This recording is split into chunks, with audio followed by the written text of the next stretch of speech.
Hello, everyone. As the Dean of Duke Law School, it is my great pleasure to welcome you all to the Brainerd Currie Memorial Lecture. Duke established the Currie Memorial Lecture in 1967 in honor of Professor Brainerd Currie, who taught contracts, admiralty, and conflict of laws at Duke Law School from 1946 to 1949 and from 1961 to 1965. Professor Currie was considered the preeminent theorist on the conflict of laws, and he was an admired scholar and beloved teacher at Duke as well as at several other law schools, including the University of Pittsburgh, where he served as dean. Since the inception of the lecture, numerous scholars of the first rank have come to Duke from around the country to address a wide range of topics. Past Currie lecturers have included an astonishingly accomplished group of scholars, such as Judge Guido Calabrese, Michael S. Moore, Pamela Karlan, Martha Minow, Janet Halley, Reva Siegel, Heather Gerken, Akhil Amar, Jack Goldsmith, Deborah Rohde, Melissa Murray, and most recently, Noah Feldman. This series and the distinguished individual it was named for expresses faith and confidence in the idea that scholarship and academic inquiry are integral to efforts to make the world better. That research and study and data and analysis can light the path towards stronger societies, better laws, and more just systems. No event like this one can happen without a lot of logistical work behind the scenes. In particular, I want to thank our law school communications and academic technologies teams for supporting the event, and Leanna Doty and Monica Roberson for their work in coordinating Professor Bradley's visit. This brings me to our distinguished guest himself. Curtis A. Bradley is the Alan M. Singer Distinguished Service Professor of Law at the University of Chicago, though many of you present may remember him from his previous role as the William Van Alstyne Professor of Law and Professor of Public Policy right here at Duke. Professor Bradley is a world-renowned scholar of foreign relations law, international law, and constitutional law. He has written numerous articles relating to these subjects and has authored or edited a number of books in the field, including the Oxford Handbook of Comparative Foreign Relations Law, International Law in the U.S. Legal System, and Historical Gloss and Foreign Affairs, Constitutional Authority and Practice, which will be the focus of today's lecture. Professor Bradley graduated magna cum laude from Harvard Law School in 1988, after which he clerked for Judge David Abel on the U.S. Court of Appeals for the 10th Circuit and Justice Byron White on the U.S. Supreme Court. He has served as counselor on international law in the Legal Advisor's Office of the U.S. State Department, as a reporter on the restatement of the Foreign Relations Law of the United States, and as co-editor-in-chief of the American Journal of International Law alongside our own Larry Helfer. Please join me in welcoming Curt Bradley.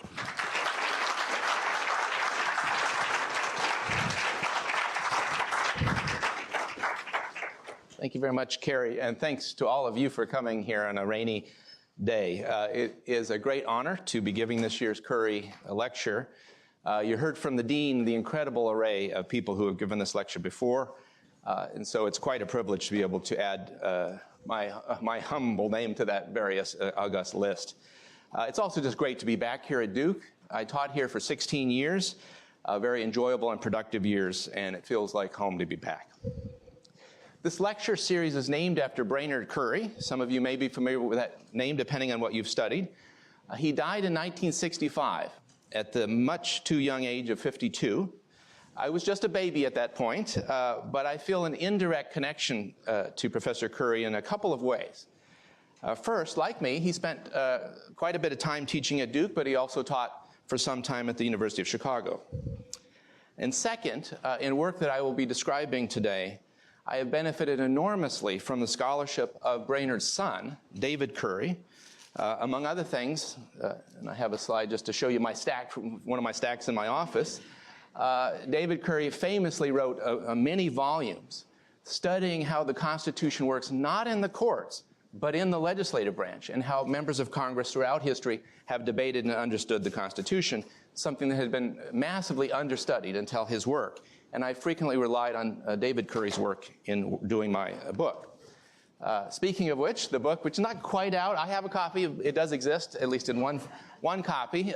It'll be out in a few weeks in general form, and it's a historical gloss in foreign affairs, constitutional authority, and practice.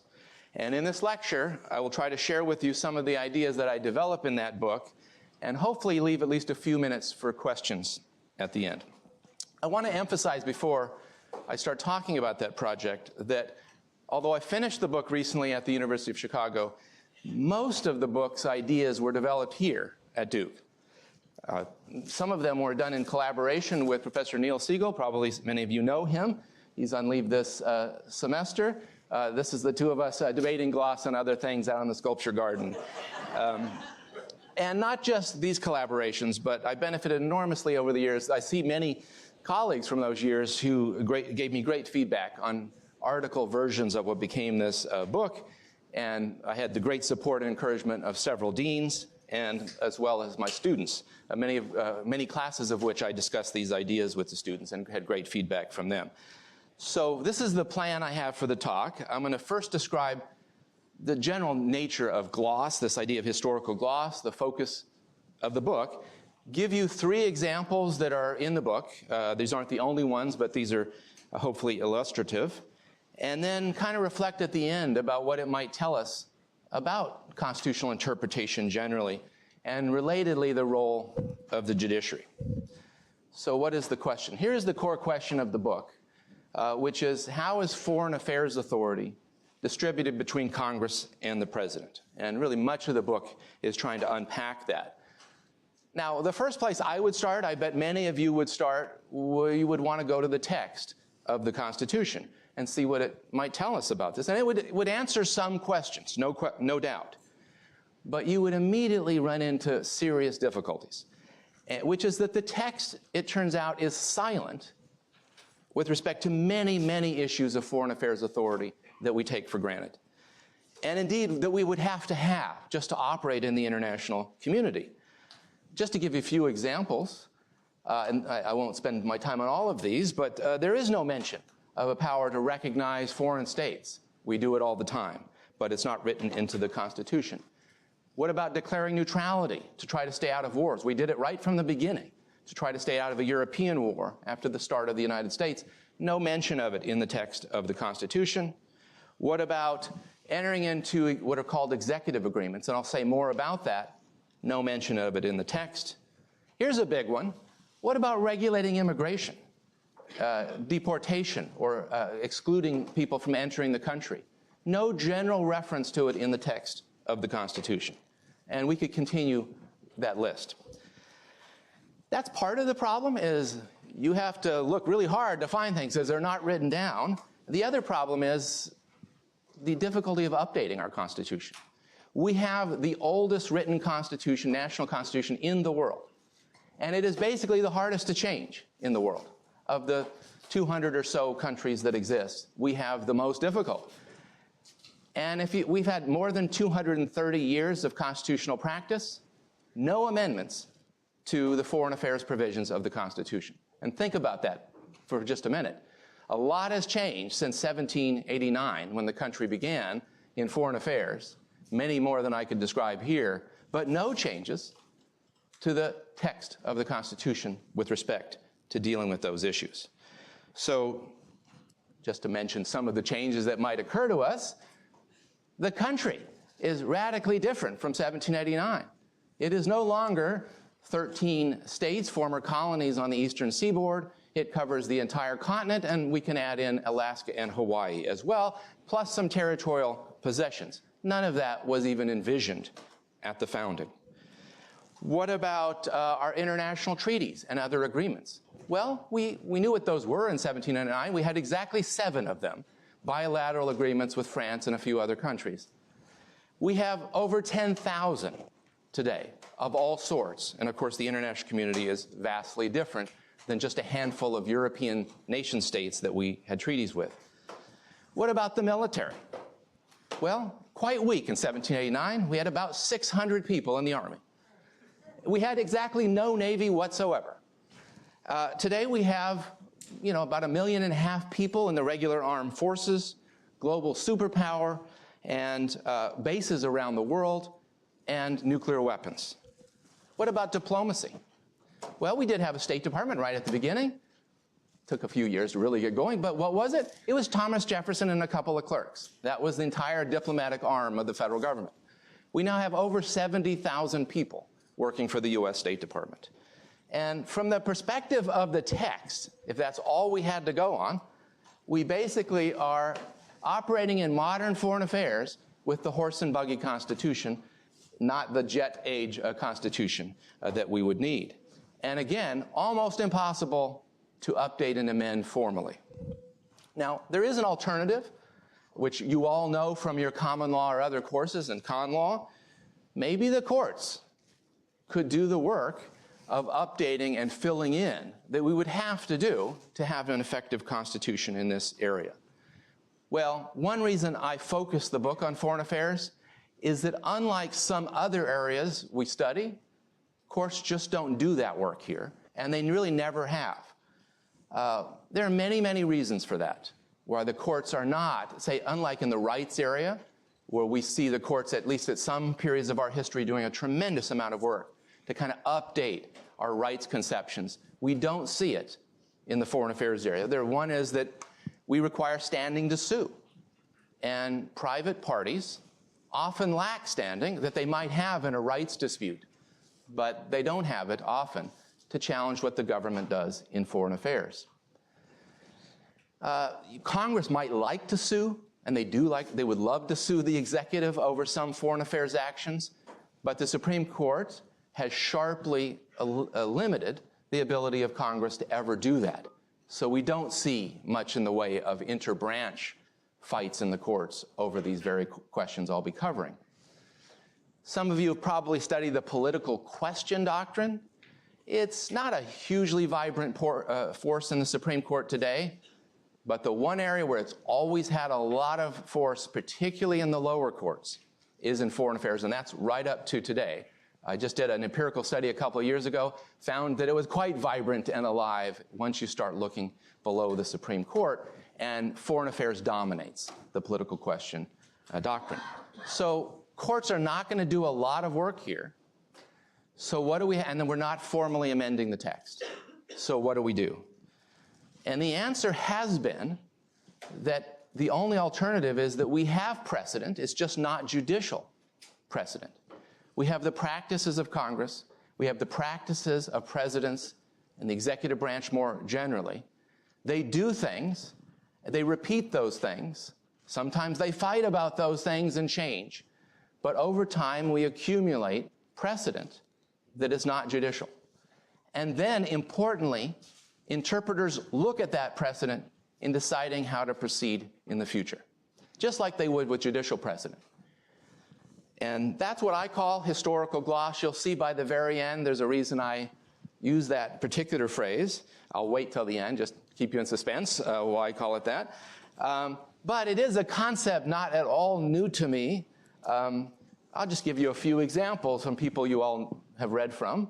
Chief Justice Marshall, in the famous McCulloch decision, 1819, says, well, in thinking about whether it's okay to establish a national bank, not clearly in the text of the Constitution, when we have a doubtful question like that, it can be put to rest by the practices of government. He's not talking about judicial precedent. He's talking about the precedent of Congress and the executive. Fast forward to William Howard Taft.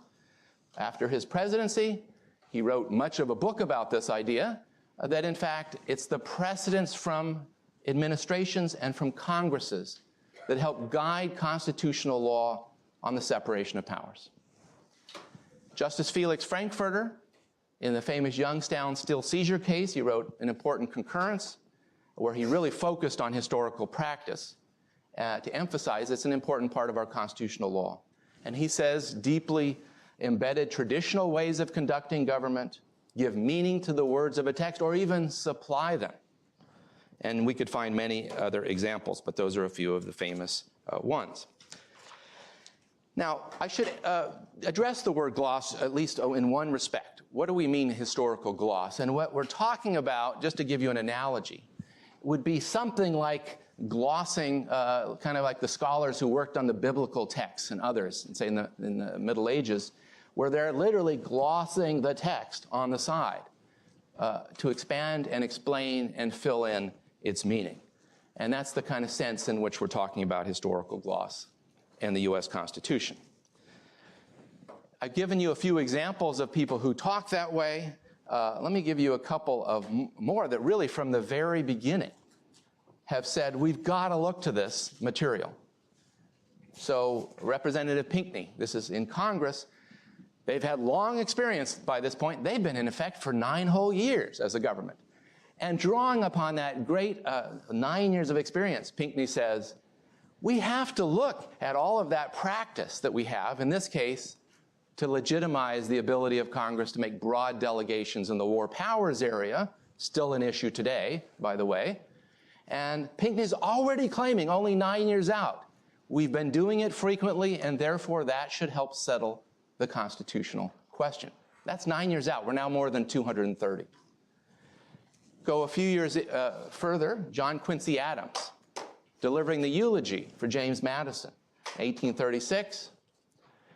He's addressing another controversial issue, still controversial now, which is, he says, if you look at the text of the Constitution, it doesn't look like the president can initiate warfare, can initiate the use of military force.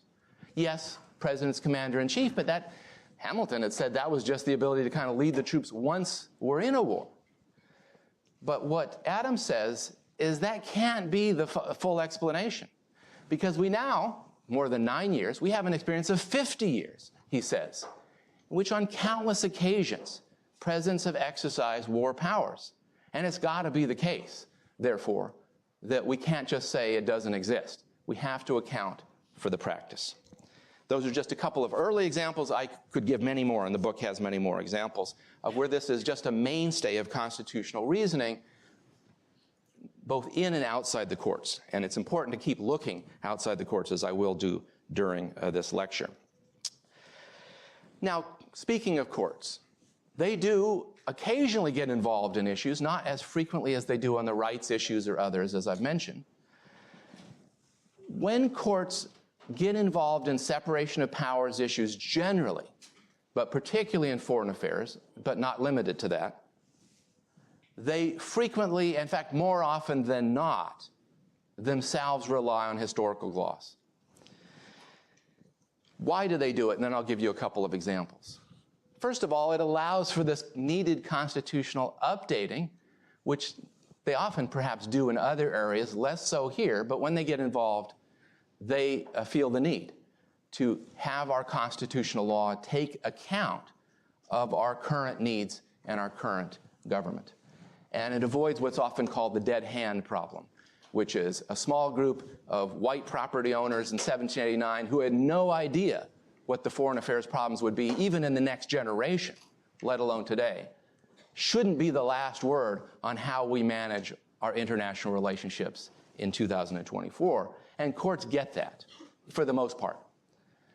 There's also a kind of a deference here, which is if the political branches, for a long time, have worked things out in a certain way, courts, and I think quite properly and understandably, are reticent to turn over the apple cart, to substitute their own judgment about the working of foreign affairs, as opposed to the executive and to the Congress. It may also, quite honestly, be the most principled way of deciding the case. The founding debates and the usual originalist materials are often just lacking on these issues that I'm talking about today. I would add in, and something I appreciate, not everybody will accept this as an argument that they would adhere to, but I would, which is, if people know about Edmund Burke, this kind of tendency to at least be careful about making radical changes without obviously good reasons to do so. I think the courts perceive this, particularly about the U.S. relationship with the world, that they want to be cautious. I don't think they're always cautious in some other domains, I'll be clear, and you can pick your own examples about that. But in foreign affairs, even the justices who you think are too aggressive, willing to make radical changes, I don't see it, never seen it, in the foreign affairs area. They have this kind of Burkean caution in part because they feel they don't know about the consequences of making big adjustments. And I think that's right. So many reasons for courts to also give credit to gloss when those occasions arise, as I said. And I'll give you just a few examples to kind of show you some ways in which this has come up outside of foreign affairs, because the rest of my lecture will obviously focus on foreign affairs. So the scope of the veto power and what happens if the president doesn't act, and is it a pocket veto? Not really spelled out in the text, but the Supreme Court said, we therefore give a great weight to established practice on the matter. Pretty recent, the ability to make recess appointments when the Senate is out of session, either in a short term or a long-term break. And nothing really in the text about what to do about that, but a tremendous amount of practice in our history of recess appointments. And the Supreme Court in Noel Canning said, we can't ignore this practice. This is how government has operated throughout our history. And they spent a long time talking about how this is an important interpretive factor in figuring out the Constitution. And then, more recently still, executive privilege, also not written into the text of the Constitution, but presidents have claimed it since George Washington, and Congress has accepted it to some extent. And the Supreme Court in Mazars said it's not for us to throw out 230 years of compromises and negotiations between the branches. Indeed, we rarely come into these disputes, said the court, but when we do, practice is a consideration of great weight. And again, these are just a few of the non-foreign affairs examples. Now, I should, just to be fair, because I always want to point out, you'll see I point out a few other counter-arguments along the way as we get going. There are examples in which the Supreme Court has not done this crediting or deference to practice. The most famous, I'll just mention one of them, is the Chadha case. People have probably run into the Chadha decision from 1983, and the Supreme Court threw out the legislative veto ability of Congress to delegate and then be able to veto without a new statute, saying it violated Article 1 of the Constitution. Did not seem to give a lot of deference to the fact Congress had included those provisions since the 1930s, so 50 years or so of practice. Now, there are reasons. The main reason they gave to not deferring to practice is they said the text of the Constitution, in their minds, was too clear to ignore. We can debate that. There are many critics, believe me, of the Chadha decision. But the point is, they're not uniform in this, although I think the examples in which gloss has been credited far outweigh the ones where it has not. Okay? That's the general backdrop, a little bit about what I mean by historical gloss. All right. The themes of the book. I'll give 3 examples that I think are some of the kind of leading examples in foreign affairs. Some of you may have encountered these or not. I'll explain them. One is something I've mentioned, the ability to conclude what are called executive agreements. These are binding agreements with other nations, but we don't in the U.S. call them treaties.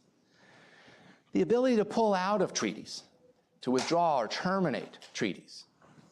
And then the most controversial, as you would expect, and one I've already touched on, talking about the eulogy for Madison, is the use of military force. Okay, let's talk about executive agreements. The background is, if you look at the text, the only way to make an international agreement by the national government is through 2/3 of the Senate. That's in Article 2 of the Constitution. There is no other provision for the national government to make international agreements, other than with 2/3 of the Senate's advice and consent. But take a look, this is just kind of a data chart here. That was kind of the at least dominant practice at the beginning. I think we could say that. For the first 50 years, we made 60 of those treaties through the Senate, and 27 already leaking out, some that weren't made that way. How were they made? Some of them were just made by the president alone, on his own authority. Some were made with majoritarian approval by Congress, but not 2/3 of the Senate. But still, treaties look kind of dominant. Now, fast forward to the 50 years from 1939 to 1989. We still have some treaties, thankfully, including the NATO Pact, the UN Charter, some really big treaties are coming in. 702. We now have over 11,000 executive agreements in that same period, made not by going to 2/3 of the Senate. It's completely flipped, and it's flipped even more since then, I'll tell you. So then it was around only 6% or something of our agreement practices ended up going to the Senate. Nowadays, it's probably more like 2%. Okay, we're basically not going to the Senate anymore. The presidents are not. Too hard to get agreements through the Senate. Too hard to get anything through the Senate, to be honest. But certainly 2/3 of the Senate is basically an impossible proposition, so presidents don't do it. And our practices obviously grew over time. Now, the Supreme Court tries not to come into too many of these disputes, but there have been some. How can the president not follow the text? Yeah, 2/3 is hard. Actually, 2/3 was supposed to be hard. When you look at the founding debates, they said we don't want a lot of agreements. We only have 7. We don't want, these are entanglements. We don't want to get involved. Now, things have changed. After the UN is formed, and the US is the kind of leading superpower, we want agreements with many, many countries in the world, and we make them. But that wasn't the view of the founders. How can the president just bypass the text? Well, the Supreme Court has come in on a few of these cases. Each time, maybe not shockingly, have said, okay, got a lot of practice here, and we're deferring to the practice. So a couple of cases, one is the Garamendi case from 2003. We've had these so-called executive agreements since the beginning of the Republic. They're constitutional, full stop. I don't see a lot of mention of the text, but it doesn't matter. We have the practice. Dames and Moore settled the entire Iranian hostage crisis through executive agreements. Congress not in the picture, certainly not the Senate. And the Supreme Court got that case because it was a takings claim, among other things. And the Supreme Court said, it's got to be right. It's got to be okay because of the long-standing practice of the executive, in this case, settling claims through executive agreements. And by the way, it looks like Congress has generally been okay with it. And that helps us defer. And that's the Supreme Court's approach. Now, it will not shock you to learn the executive branch loves this reasoning. They love the reasoning, if we've done it a lot, it's okay. So OLC memo from 1994, a significant guide to the meaning of the Constitution. And this is for executive agreements. By the way, you know who wrote that? Walter Dellinger, who's on this faculty, went in and out of government to write things like this, and then come back and teach constitutional law. That's executive agreements. Second topic, terminating treaties. Not written into the Constitution, which is kind of weird. We knew, the founders knew, you sometimes need to get out of treaties. You had problems with the treaty. Nothing in the text. I think they were just too busy, to be honest. They had a lot of things to deal with in 3 months. Didn't write this one down. And we have to figure out what to do about it. Now, the history here is complicated, more than executive agreements, I think. So presidents actually didn't know what to do. It's not in the text. So for much of the 19th century, they just go to Congress and say, pretty please, could I terminate this treaty? And Congress said, well, if you think we need to, okay. Usually they were okay with it. And then they decided in the early 20th century, let's just stop asking. Let's just do it. And by the time of FDR, now we have more treaties. That's another phenomenon. We now have many more that we sometimes need to terminate. And by the time of FDR, they just do it. They figure Congress probably won't object anyway, and we expand unilateral termination of treaties. Now, it's generally uncontroversial until the 1970s. Jimmy Carter decides to terminate a big defense treaty with Taiwan, part of recognizing mainland China. And that is controversial because the whole China policy is controversial. And a group of members of Congress sue Carter. It goes all the way to the Supreme Court, saying how dare he terminate this without congressional approval. And the Supreme Court says, sorry, not a justiciable case. Good luck figuring it out. And of course, Carter wins, therefore, because the termination takes effect. Now, it was only a handful of members of Congress. And when it goes to the Senate for debate, they don't really do anything to push back. And I think the Supreme Court was kind of aware of that Congress was kind of muddled in its position. Then since the 70s, what's happened? We've probably terminated about 30 treaties, all basically unilaterally done by presidents. Almost always without controversy, a couple a little bit controversial, but not nearly as much as the Taiwan situation. Again, you wouldn't be surprised, the executive branch very much appreciates historical gloss. This is a more recent OLC memo, 2018. Look at all the historical examples of treaty termination, and with Congress usually not objecting, there can be no longer serious doubt that this is constitutional. Something never written down, which presidents thought they maybe had to go to Congress for the 19th century, now no longer serious doubt. It's a presidential prerogative. By the way, this is also the Restatement Fourth of Foreign Relations Law's view, same year, 2018. Admittedly, I did draft that provision, but nevertheless, it is the views of the restatement. Final and most controversial, and it ought to be the most controversial issue, is the use of military force around the world. The Constitution does say some things about war. The founders were very much thinking about war and worried about the executives doing strange things with war. They didn't want to replicate King George. They gave the power to declare war to Congress. But even then, and certainly since then, many, many conflicts don't have declarations of war. The founders in the Federalist Papers note that. They say, by the way, many wars are undeclared. They don't quite tell us what to do with the fact that many wars don't have declarations. That was true then. And all wars, by the way, after World War II are basically undeclared, and there are some international law reasons for that. But the Constitution makes the president the commander-in-chief, so there's some division, we know that. What do we do when, if we have, say, a Navy vessel sailing in Latin America or in Asia and they get attacked? Can they fire back? How much can force get? What if the Barbary pirates are attacking our trade vessels in the Mediterranean, which they were doing? Can we attack? Can we stop them permanently from attacking? Or do we just have to just fire back and then move off site? Who knows? Do you have to get Congress to authorize every action? We don't know.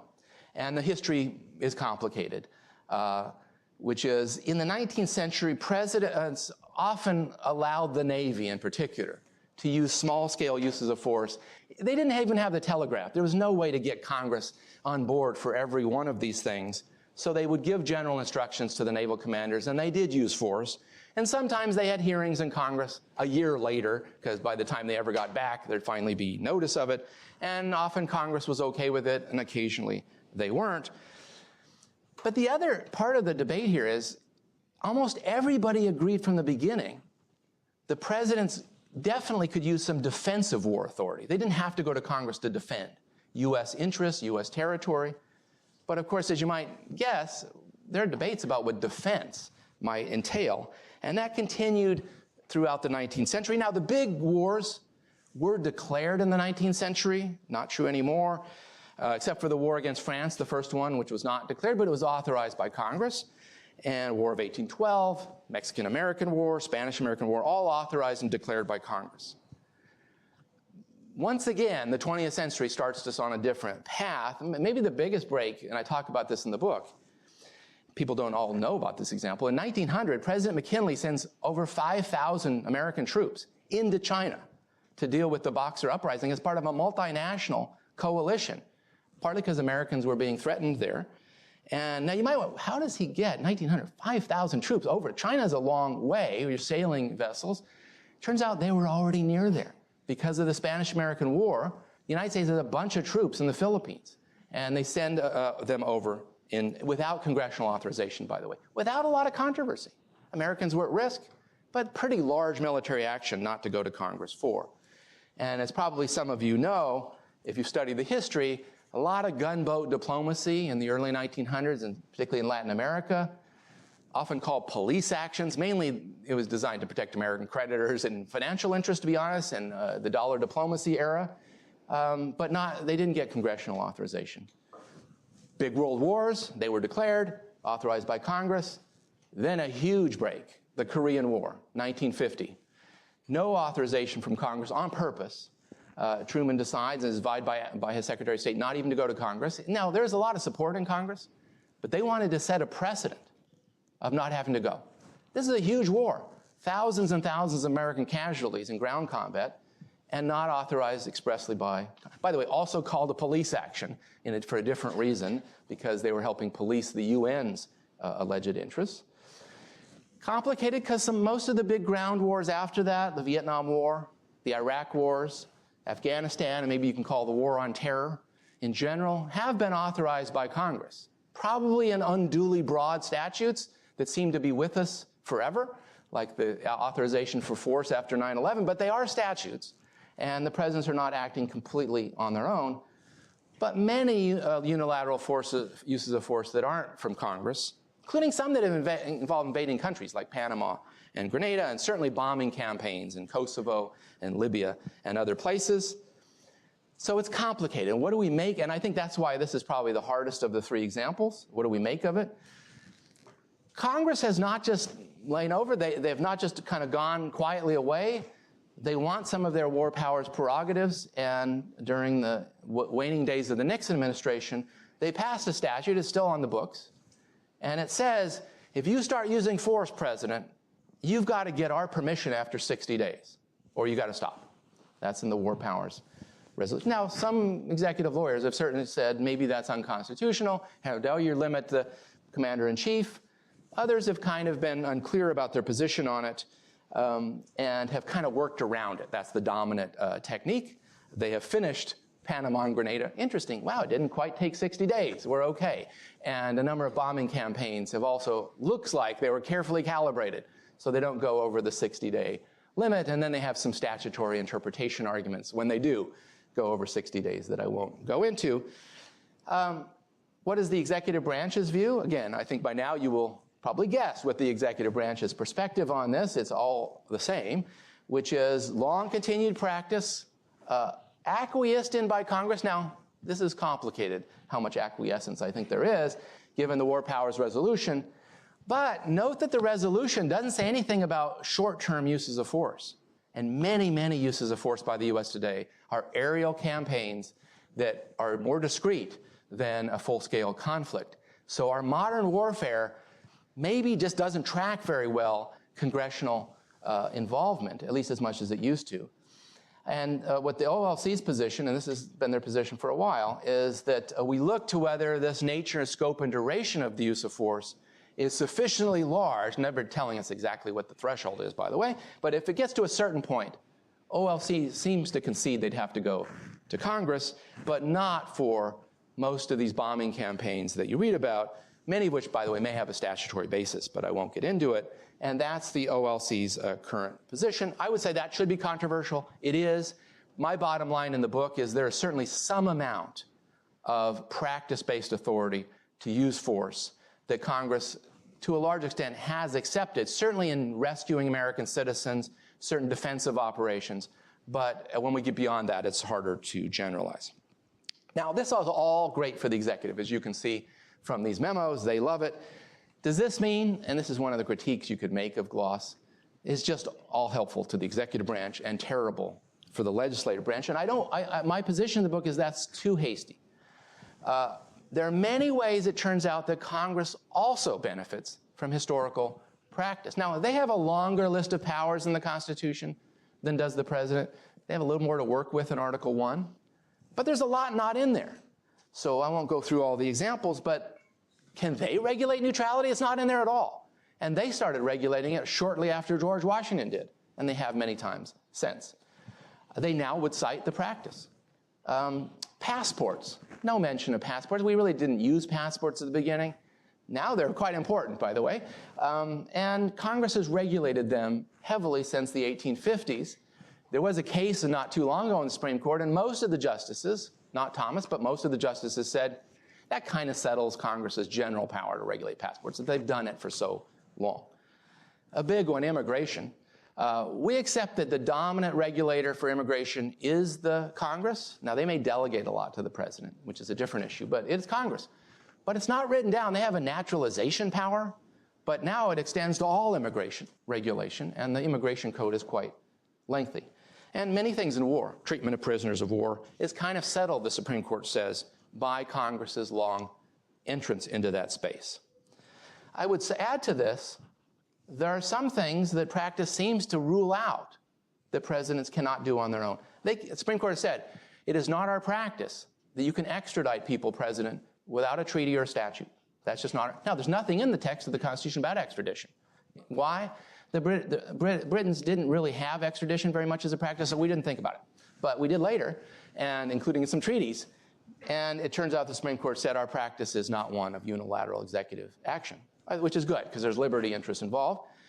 Presidents can't just impose tariffs and trade sanctions on their own. They need Congress. Congress has given them a huge amount of ability to do it, but it comes from Congress. Immigration is largely delegated authority to presidents, not unilateral. And money. Foreign affairs is super expensive, and everybody agrees, partly through practice. You've got to go to Congress for that. A bigger point, and really maybe one of the core themes of the book. Practice may help presidents do things. I think it does. We have a very powerful foreign affairs presidency. Part of the reason the U.S. is a superpower is that it does have a powerful presidency in foreign affairs. You almost have to have that to operate in the way the U.S. has in the post-World War II environment. But there's a huge difference between saying that the president can do something and saying that the Congress can never restrict it. On the one hand, we might say the president has some independent authority, maybe a lot in foreign affairs. I think the presidents do. But what if Congress says, thou shalt not? And they do at times. Are they forbidden from regulating and having their own voice?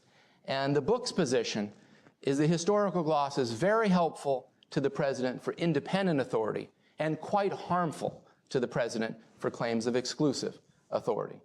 And it's consistent with Justice Robert Jackson's view in the Youngstown case, which I agree with, which is we should be very wary of claims that the president has power that is unregulable by the legislative branch. And there's just almost never historical gloss that supports it. All the three examples I've given today, executive agreements. Congress has regulated those in a bunch of ways, including transparency mandates, and the president generally follows them. Terminating treaties, Congress has been involved in them, even in the modern era to some extent, and I'll give you another example in a minute. And I've shown you in war powers, and there are many more specific examples. It's not exclusive authority. OLC, do they claim that sometimes? Yeah, but they're wrong. The historical practice does not favor them. And does this matter right now? It certainly does. Here's a statute enacted in late 2023 on the books. Very important. Hopefully it won't actually be tested out. But Congress getting very nervous about certain presidential candidates or others talking about withdrawing from the core of the Western alliance that we've had since World War II, which is the NATO pact. And they have passed a statute that says presidents may not withdraw from NATO, terminated or otherwise, unless they get Congress's permission. Now, note my italics. OLC claimed just a few years ago in the Trump administration that treaty termination is not only one of these things that presidents can do, which I actually agree with as a matter of practice, but in fact it's something that Congress can never regulate. Do they have any historical practice to cite for that? No. They then resort to platonic ideals of the perfect executive or something, but certainly not practice, because there's a tremendous amount of practice of Congress involved in the treaty termination space all the way up to the end of last year. And it's very hard to say that shows exclusive executive power. If this ever gets to the courts, but that'll be another issue, it's very hard, I would hope that gloss is not the reason that the executive can prevail on such a claim. Now, to kind of get to more general points, I did want to make sure, and then I'll kind of wind up, to at least touch on the objections, and there may be questions about this. It's not a perfect theory of constitutional law. I don't think there is a perfect theory of constitutional law. Every one of these bullet points I've listed here strikes me as credible, reasonable objections to relying on historical practice in the way I've described it. It supports executive aggrandizement of authority. I think it does to some extent. You can see how OLC loves it over and over again. But now this will be controversial. I'm not absolutely sure it's bad to have strong presidents in foreign affairs. It probably depends on the president, right? Whether you support that or not. I often find that to be the case. As long as there are congressional checks, and that's my theme. And by the way, I think we'd have strong presidents regardless of the constitutional style and methodology here for lots of independent reasons. Congress, when they're quiet, may not really be acquiescing. That's certainly got to be true. But if it goes on for a long time and reflects bipartisan practices, even during divided government, at least it seems reasonably stable and probably better than anything courts are likely to come up with, to be honest. Now, if you're an originalist, textualist, you might object. It allows constitutional change sometimes through ordinary politics. Maybe this happened on treaty termination, for example, 19th century, changed in the 20th. You might think that's a problem. Maybe it is. I would say that we're still talking about longstanding bipartisan practices, not just the politics of the moment. And if you think about that, it might compare pretty favorably to what are really constitutional changes in our counter-majoritarian Supreme Court at times. And this should all be relative. Finally, it's often, you can have debates about what is that practice, what's the level of generality, all true. and I talk about that in the book. I will say that's exactly the problem for judicial precedent and many other styles of constitutional reasoning. All this Second Amendment customs, for example, what's the level of generality? I don't know. Supreme Court doesn't know. You got some of the same problems here, but they're not unique to this. So the key question I come down on in the book is, okay, first, as a descriptive matter, this is part of our constitutional law for the last 230 years. It starts from the very first Congress, the very first administration, and you can see it all the way up to not only OLC, but Congress and the Supreme Court right this minute.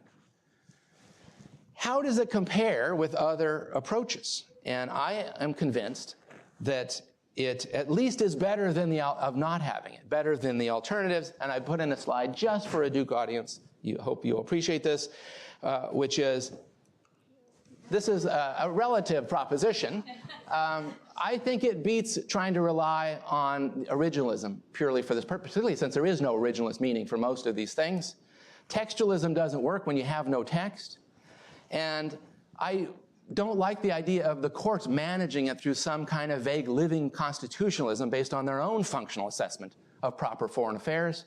This allows management through the branches of government that actually handle foreign affairs. Now, I'm going to go ahead and wrap up because I want to make sure there are a couple of examples recently. I don't want to spend time on them. Supreme Court just last term, weirdly and interestingly, in originalist opinions, had a couple of concurrences where justices are just writing, and they cite some of the scholarship, thank you very much, and they say, you know what, we've got to think about historical gloss, and how does this fit with our commitment to originalism? And they're thinking out loud. It's not just the liberal justices, it's Kavanaugh and Barrett and others. Kavanaugh writes a very lengthy concurrent in the Second Amendment case, saying, but wait a minute, let's talk about methodology. Let's talk about gloss. I love the word.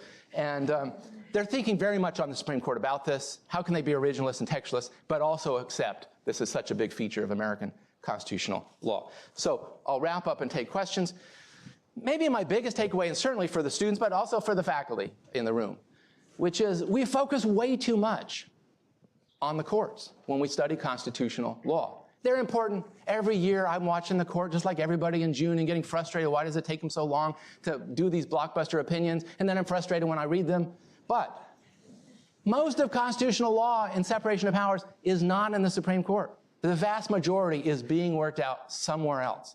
And we just don't teach it that much. I don't. And I'm trying to do more of it. And this is also a lesson. I think courts properly are and should continue to be wary of intervening in spaces where they're unlikely to improve the law. And they should give the branches some space to operate. And I talk more about that in the book. There's some reasons for them to be pretty limited in their interventions. They have to come in sometime, certainly if there are rights. But they should allow a lot of space. Sometimes they've overdone it and really messed up inter-branch relationships, and they ought to be cautious about that. And they certainly should be cautious about saying that there are exclusive areas of executive authority that Congress can't even touch, because that completely turns off the checks and balances, and it's not supported by historical gloss. So I'll end. Now you can see also where I get the word gloss, which is most famously associated with Felix Frankfurter's concurrence in the Youngstown still seizure case, where he goes on and on about why this is a huge part of our constitutional law. And he says it's an inadmissibly narrow conception of American constitutional law to confine it to the words of the Constitution and to disregard the gloss which life has written upon them. And if there's anything you take away from the lecture, I hope it's that, because that's certainly my belief after having studied this topic for many years. Thank you very much for your attention and your attendance, and it's really been a joy sharing some of this work with you. Thank you.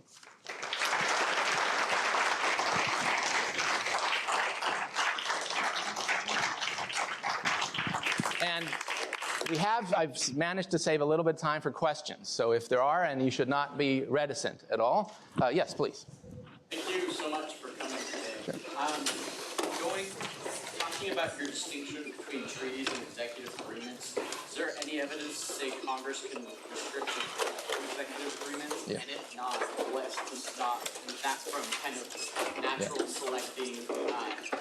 Yeah, good question. Now, the main thing we should realize, and I didn't have time to explain it, most executive agreements are actually based allegedly on statutory delegations. So most of the trade ones and in other areas That means presidents are actually relying on Congress's delegation to justify it, so Congress could just amend those statutes. And I don't even think OLC would necessarily push back on that category. That's 90% of executive agreements, by the way, is ones based on statutes. Now, the hard question is, what about the 10%? Presidents is doing it on their own, claiming they have authority. Some of those, they would say Congress cannot restrict. So Madison made a deal on his own with during the War of 1812 to exchange prisoners and regulate their treatment with the British. He might have claimed, that's such a part of my commander-in-chief power, you can't really regulate my entrance and withdrawal from it. My own view is practice only gives us a modest amount of space to that, and the good news is most executive agreements are run through Congress anyway, and so I think we're in better shape on that one. Good question. Yep. Yes, please. Hello, thank you for the lecture. My name is Jordan. I'm actually a 1L in the JD/LM program. Great. My question in particular is actually related to international law or competitive law. Great. So for nation states with more flexible constitutions, are you saying we should encourage the use of the laws in practice, or should we be encouraging them simply to utilize their constitution's flexibility in a way that we can't in the United States? Yeah, excellent question. To what extent, let me rephrase it a little bit, to what extent is my defense, and it is largely a defense, of this practice-based approach really limited to constitutions like the U.S. Constitution that are, I would say, old, really kind of short compared to most modern constitutions, so they don't actually address a lot of things, and almost impossible to alter. And that is not true. If you look at some of the post-World War II constitutions, they tend to be quite long, much easier to change. And by the way, some of them expressly say things about international law having certain kinds of status, things we don't all address in the American Constitution, just partly because of when it was written. And I think it's probably better, thinking on my feet in general, if you can go to the democratic process and update your materials like we would normally prefer if we could do it for statutes. I think if you ask this question about statutes, is it better for somehow them to be updated and changed completely outside of Congress? If you could reasonably easily do it in Congress, you might say it'd be more democratic to update them. That's kind of generally my view here. Now, it's a great question. And I am giving this lecture, by the way, in the UK. Interestingly, they're a little more like, they don't even have a written constitution, so it's a little easier to sell them on practice, because that's all they have is practice. But I've talked about it in South Africa and other places that have modern constitutions. Even those, when I talk to the executive State Department lawyers, their foreign ministers, they say, you know what, even though we can amend, we still in the meantime need a lot of this practice-based material, because you never write everything down. It's not simple to change things. And in the meantime, government has to operate. So probably less space, I agree, but still some, interestingly. It's not completely gone. Good question. Let me see, when I see yes, please. How does this idea of gloss interact with executives that maybe have less respect for the precedent of the position? Yeah. Yes, so you're imagining a president who, this is such a hypothetical, it's hard to even imagine it. But now, having said that, now it depends on the lawyers probably. Interestingly, this is a lesson. If I have worked in the executive, one of the first insights I have is, oh my gosh, how large this thing is called the executive branch. It is not a president. In fact, we had so many fights in the executive and State Department. Guess how many we got to go have the president weigh in? None of them. Okay, president got to resolve none of those issues. President just is not in dealing with most of the issues we're talking about. They are done through bureaucracies and administrative agencies, and guess who are the key people usually in those? It's the lawyers. It's the State Department lawyers, for example, who have, and do they care about precedent? Yes. Could they be ordered somehow not to? I suppose. But in general, they have exercised a pretty strong force. I don't want to say about the future, but in the past, OLC is very precedent-driven. It's very pro-executive, let's be honest. But do they ever say no to presidents? Yes, they do. Somebody who worked in OLC, a person I co-wrote, Trevor Morrison, actually managed to do a study, and he calculated that about 30% of the time, because of practice, they say no to the president. Now, it's hard to find. Why? They don't write those down. They only basically write down the yeses. They quietly tell the executive, sorry, the practice won't support it. Now, some of this, nice point, some of this is conventions, et cetera, and I would think if it did get to court, the courts would be more respectful of this in that instance, of the sort of radical president. Nice question. Fortunately, it's been reasonably okay up to now, but could change. I agree. Yes, Currie. As the executive of Duke Law School, I love this gloss idea. Good. I was wondering, like, how broad is the category of situations that you think this is an appropriate methodology to use? Yes. Is it foreign affairs? I mean, you brought up Rahimi. I was thinking of other situations where the court might use that. And one distinctive thing, at least from your list of all the things that, the power doesn't, or the Constitution doesn't include, with foreign affairs is how volatile it can be, how quickly the country might need to respond, how drastic the consequences would be if we get it wrong. And it could be that those questions just aren't good ones for Congress or courts to think about the long term. They're short-term emergency Yes, good point. Yes. A lot of the gun regulation doesn't strike me as, at least the way that it comes up doesn't have the same feature. So I agree. And one of the things I do in the book, and I don't think everybody will be satisfied, I basically say we should not be going here in the rights categories. And I have some reasons. One thing is, part of the reason for rights are to protect people against majorities. And practices, for this purpose, I love long-standing majorities, bipartisan ones. But you can imagine them repeatedly ganging up on minorities. And rights in the constitutional framework are partly designed to protect you from, and we all know about long-standing practices that are very anti-rights oriented that we have been very glad to move away from. They don't seem to have, whereas if it's just which branch of government gets to manage, it seems less likely to implicate these kind of minoritarian protection concerns. It also is the case, I agree, that it's connected to your theory of judicial review.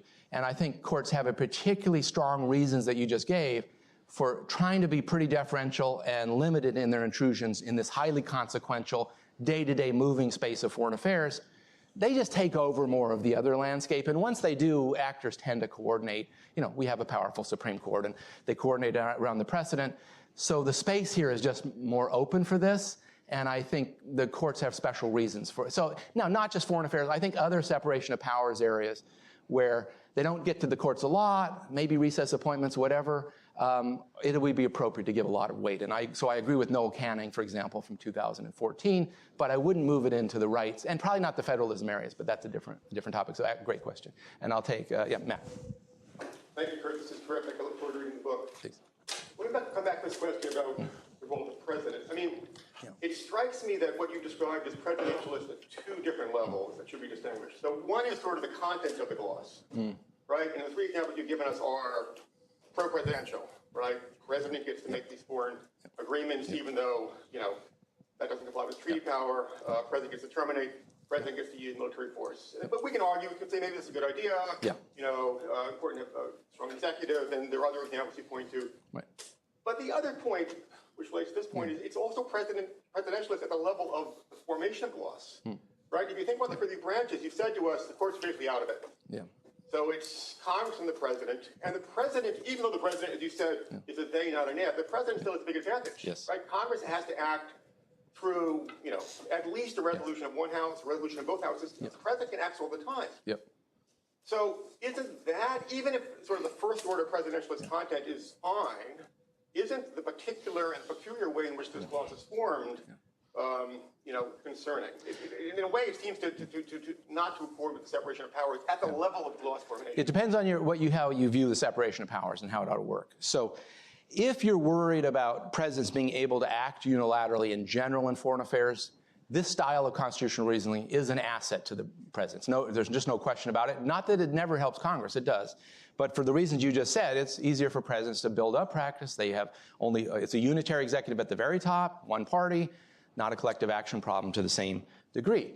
Now, it's hard to disentangle that from our views about whether we want FDR to be able to take the lead and try to protect American, Western democracy or something, as opposed to letting a know-nothing Congress decide it. And then we have lots of debates about how it's best to run that.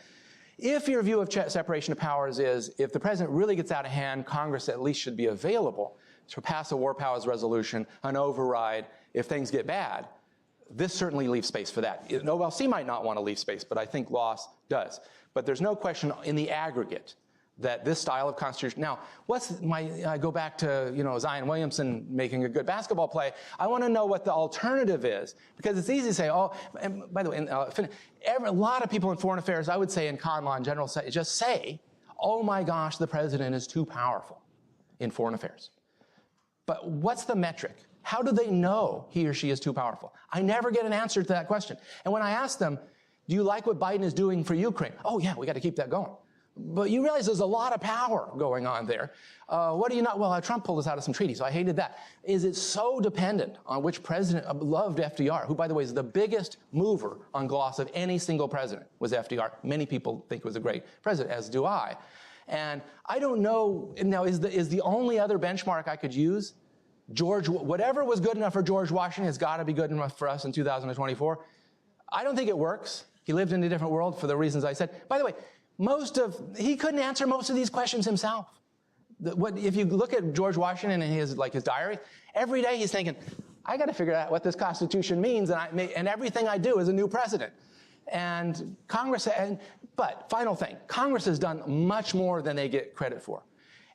Everything that you read about in foreign affairs today, just about that Biden is doing that sounds broad, I promise you there's a statute involved. Every Ukraine thing, every sanction thing, everything about TikTok, everything the presidents do today have statutory elements in the background. We've given up on Congress too easily, and I think if we looked at the picture, we would find there's more Congress there than is often described. But it's a great question. Maybe out of time. Okay. Well, I'll take. Can I go, or should I end? We should go. Yeah. Okay. Yeah. All right. This is fine. Thank you. Thank you.